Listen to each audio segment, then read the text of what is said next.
one of the fundamental values of Western society is freedom of expression, freedom of speech. And you see how he did this. Sure. But then he did it for something that is harmful, not just to women, to everybody. When they become inconsistent with them, that is when we will see societal decline. Whatever environment you're in. And you see this here. They cannot reconcile these two irreconcilable things. And collapses of systems, in this case, that system, I mean, it basically starts with a moral contradiction. Exactly. Eternally. And so although Rasulullah Sallallahu Alaihi Wasallam is advocating ideas that the Quraysh may not like, he's doing it within an existing paradigm. And he's honoring the existing paradigm. He's honoring tribal loyalties.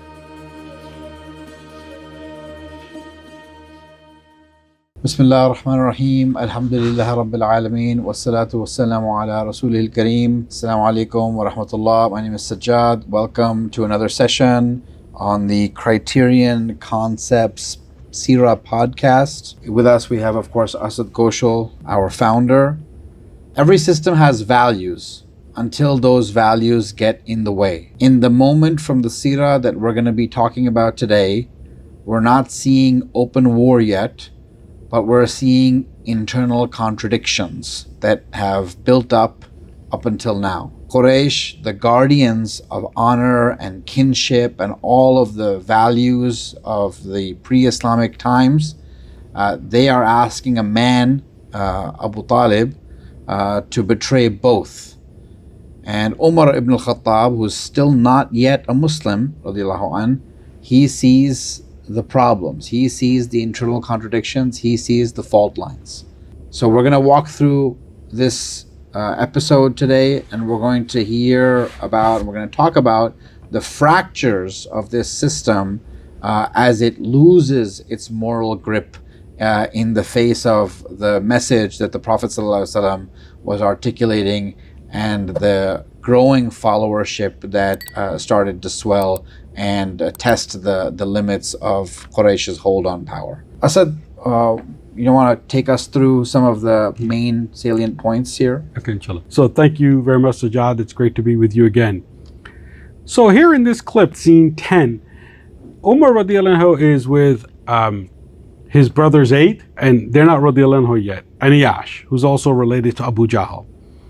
And Umar radiallahu anhu is internally grappling with two values that he holds sacred. So one value is that you must protect your clansmen.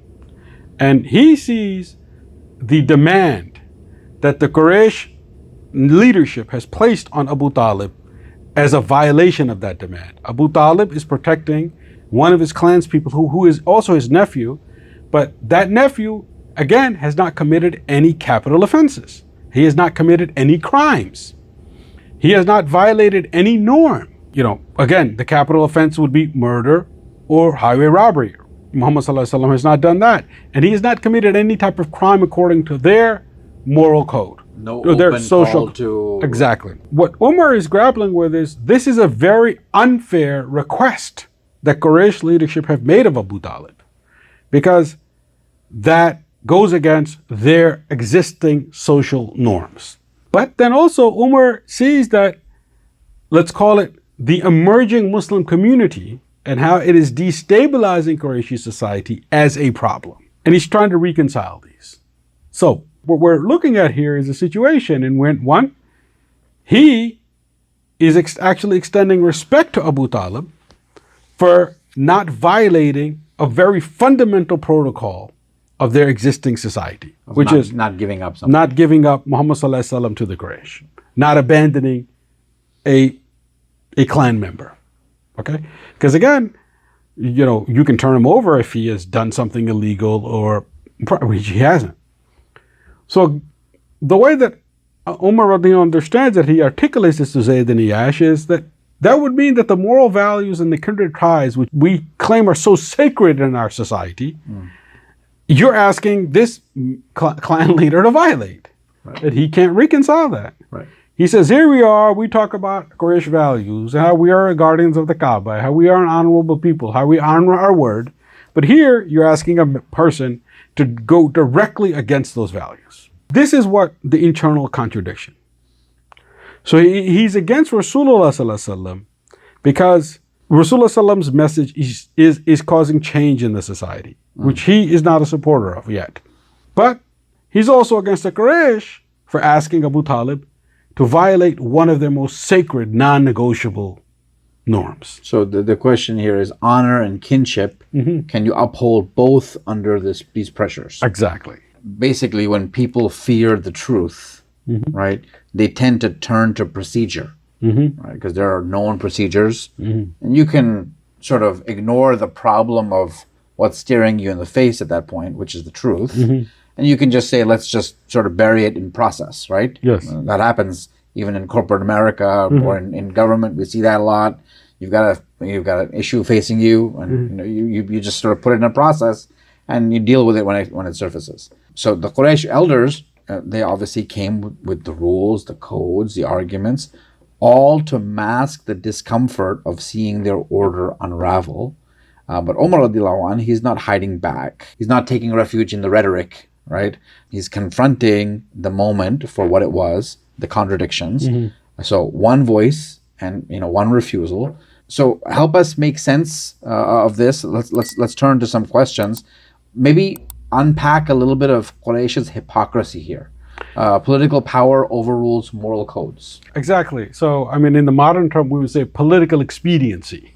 You claim that these are the values, these are the ones that give you legitimacy, these are the ones that even gave you legitimacy to be guardians of the Kaaba, of the holy sanctuary. But now what you're asking a man to do is to go fundamentally against a tribal norm. So if Abū Ṭālib were to hand him over, that would be betrayal not only to his nephew Muhammad sallallahu alaihi wasallam, not only betrayal to Bani Hashim clan, it would be a betrayal to the values which they all collectively claim that they uphold. Right. That put them in the place that they are in right now. Exactly. And the modern day parallel would be, okay, you have procedures. There are certain things that are supposed to be a very high value in a society, in the society in which we live, such as freedom of press. And they should be honored. But can they be compromised for political expediency? Right? So that would be a modern parallel. So Umar radi's understanding of Arab tradition forces him, on one hand, to support Abū Ṭālib not turning over Muhammad sallallahu alaihi wasallam. But on the other hand, he wants to see Quraysh unity. Right. And he has a hard time going against that unit, actually speaking out against that unity, because that's part of those values. Exactly. So the Quraysh themselves are in a little bit of an intellectual trap. Right. So when tribal custom was a challenge, they're basically trying to bypass it. Because the challenge was itself actually causing a problem to their power structure. Exactly. So it's like between a rock and a hard place, effectively. On the one hand, Muhammad sallallahu alaihi wasallam's message is cutting away at their authority. And on the other hand, if they want to apprehend him and they're asking one of their own to turn him in, it also undermines their authority. Exactly. And so this is creating a situation. And this is where, it's very important, especially those in leadership position, whatever values they espouse by, they're consistent with. Because when they become inconsistent with them, that is when we will see societal decline. Whatever environment you're in.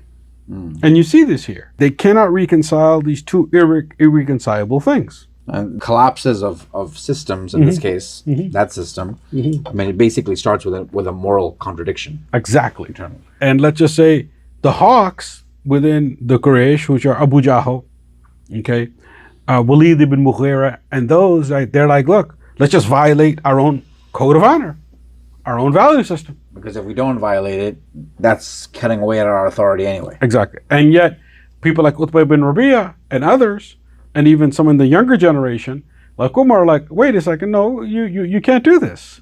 These things are non-negotiable. From basically the way they understand it from time immemorial. Right. And so this is the way it always has been. Well, yes. For them, yes. I mean, this is the organizing principle within society.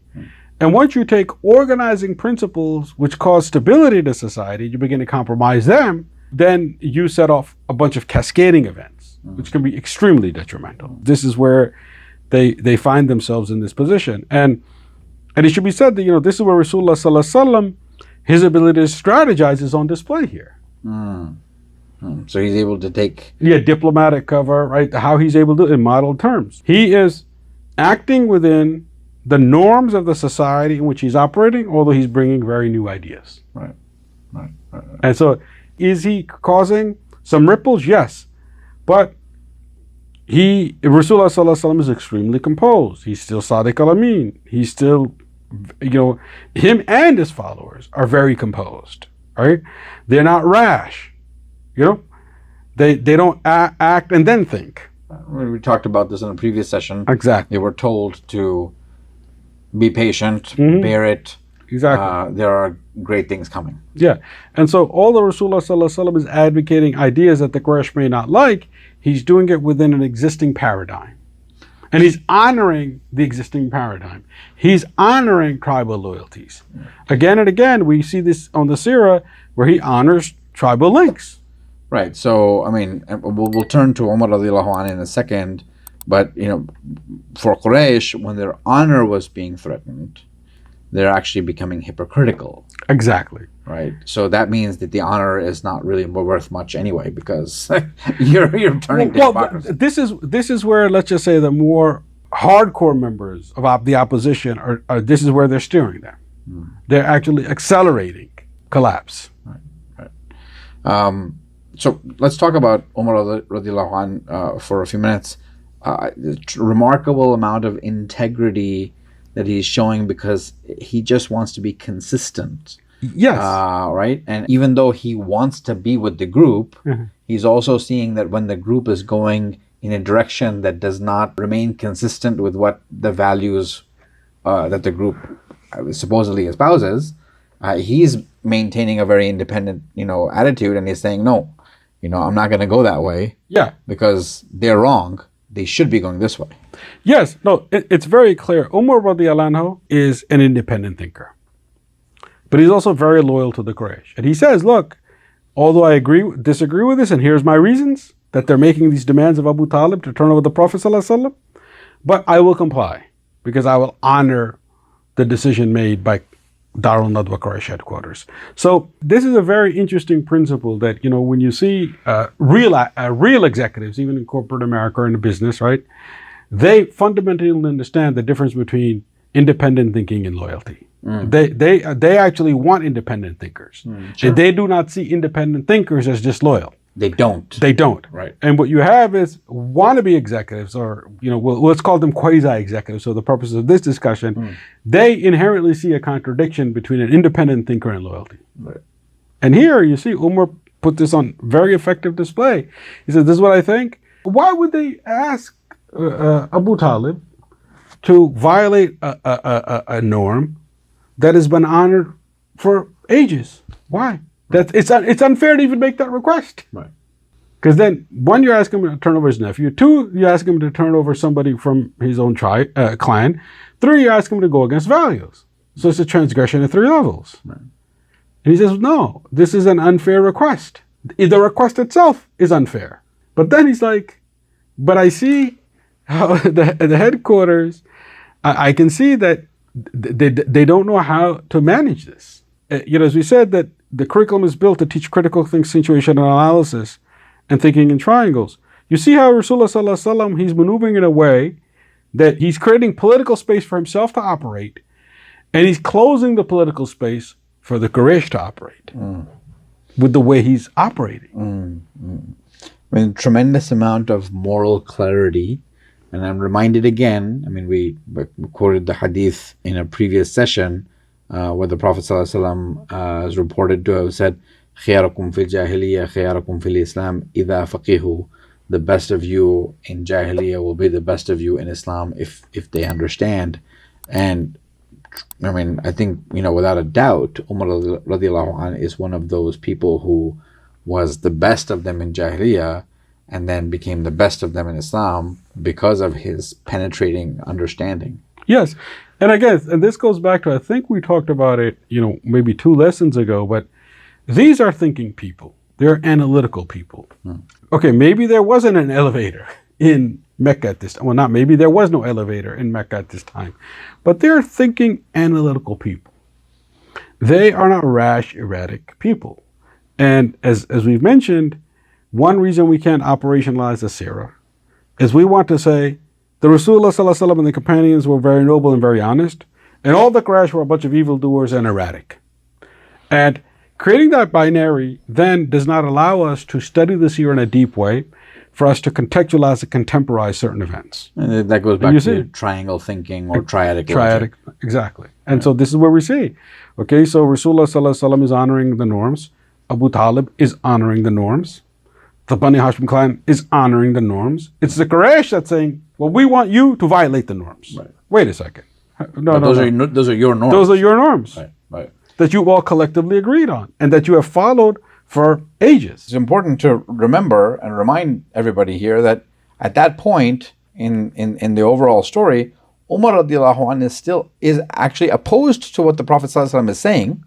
He's an active opposer. Yeah, in principle Yeah. and actively, he's opposing that. Yes. But he understands Abū Ṭālib's place in the whole scheme of things, and the fact that he's giving protection, and he still defends Abū Ṭālib's right to protect him, his right to protect the Prophet sallallahu alaihi wasallam.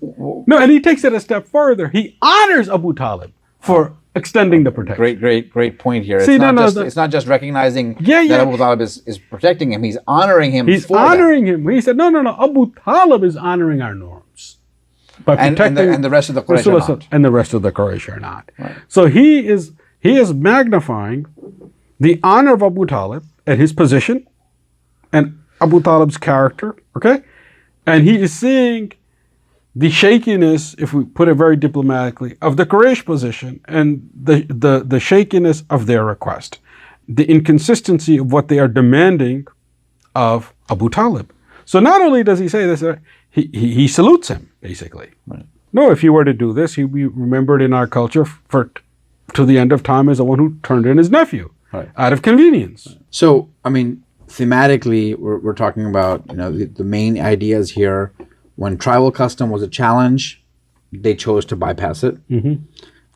When their honor was threatened, they became hypocrites, effectively. Well, they were acting in a hypocritical way. In a hypocritical way, yes. I appreciate that. Mm. And then, Umar radiallahu anh, even before accepting Islam, his moral clarity was effectively a precursor to his faith. Yes, and we see this. This is again.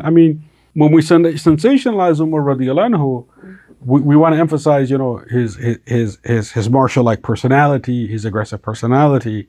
Fine, fair enough. He was not intimidated by anybody, but you see, he's a very deep thinker.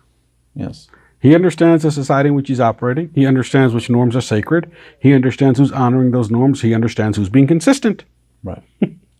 And on the other hand, he understands who's being inconsistent. He's understands this is an unfair request, not even a very improper request. He's understanding these are the people who are violating the norms, and he sees this very clearly. He sees it with extreme clarity. Right. So again, for us to operationalize a seerah, we have to be able to understand the nuance. So there are two main here. One is you have tribal society. How does this tribal society operate? So if you're going to take this idea from that time and contextualize it into the environment in which we're currently operating, it's tribal society and group dynamics, two major things. How do groups operate and how does a tribe operate? And what is sacred? Because every single norm is not written down. Right. And they're very often lived. Right. So, can we contemporize this a little bit? If we were thinking about organizations, nations that claim values, until it's possible. Okay, I'll give one contemporary example. So, for example, one of the fundamental values of Western society is, freedom of expression and freedom of speech. So, in the Macy's World Day Parade, I think it was 1929, Edward Barnett, he had about a dozen actresses in the front of the parade, and all on cue, they began to light a cigarette. Okay. And then the next morning, the headline in the New York Times was Torches of Freedom, connecting liberation of women smoking to the Statue of Liberty. Okay. So overnight, he expanded the customer base of cigarette smokers in America. Now, most America, we all stand for, it's something very important to us here in the U.S. Freedom of expression, freedom of speech. And you see how he did this. Sure. But then he did it for something that is harmful, not just to women, to everybody. Right. Correct. So we see this even here, for example, like with the healthcare law. Well, people shouldn't be required to get health insurance. It's against freedom. You see? It's against freedom because I should have the freedom if I want to purchase health insurance or not. Right. So you see? So this is how nefarious ways policies are made by saying you're standing for freedom that are harmful to the population. Right. And then obviously, in a geopolitical context, it's very obvious. So what's is it freedom of speech for everybody or only for some? Right. So what's the long-term consequence of value erosion? I mean, in this case, we're for individuals, for families, for institutions, for countries. Yeah. No, the strength of any society is the norms that exist in the society and the commitment of the people in that society to those norms. Now, some of them may be unfair to those values and norms. And when people begin to distrust those values and distrust the norms, then you're on the path to decline. I'm sure we could talk about case studies, but we see this. This is what you claim is sacred. This is what you claim is non-negotiable. But now, for political expediency, you want to violate it. Right. At that time, we were talking about this. Turn over your nephew. At this time, maybe we were talking about a situation where freedom of press is supposedly sacred. Right. But I guess it's more sacred for some other than others. And once you poke a hole in that, it's like poking a hole in a dam. So once you poke a hole in a dam and one stream of water starts coming out, it's only a matter of time before the dam starts to shatter and break. Exactly. And the whole wall of water then just breaks. Exactly. I think, if you look at it like just in the context of which we're talking, the most distrusted people in the U.S. used to be car dealers. And I would probably argue now people will say it's probably the press. Because if a survey was done, yes. Sure. Most people do not trust the press. And it doesn't matter what side of the political spectrum you're on. It's a pretty big statement that the press is the equivalent of a car salesman. Yeah. And I'm just drawing an analogy. Again, Sure. We are not telling you what to think. We design the curriculum on how to think. The Seerah, an analytical tool. So from that perspective, then your triangular thinking, you come up with the right and the left, or the black and the white, and then the shade of gray that you reach may not necessarily be the same, but at least you've reached a shade of gray. Yes, exactly. Right. And this is what we really, really want to highlight. Enhance intellectual capacity. Thank you, Assad. So as we wrap it up, Umar radiallahu anh saw it before he believed it, that the system that he was born into had lost its moral compass. And even while he opposed that, he refused to pretend that loyalty meant abandoning integrity. He chose integrity in all of those circumstances. So here's the reflection for today's session. What values do you claim, and which ones are you only loyal to until they become inconvenient? On behalf of Assad and the team here, join us next time, inshallah, as we continue the journey through the Seerah based on the Criterion Concepts methodology, not as a set of stories, but as a mirror for who we are and who we might, inshallah, become. Assalamu alaikum wa rahmatullah.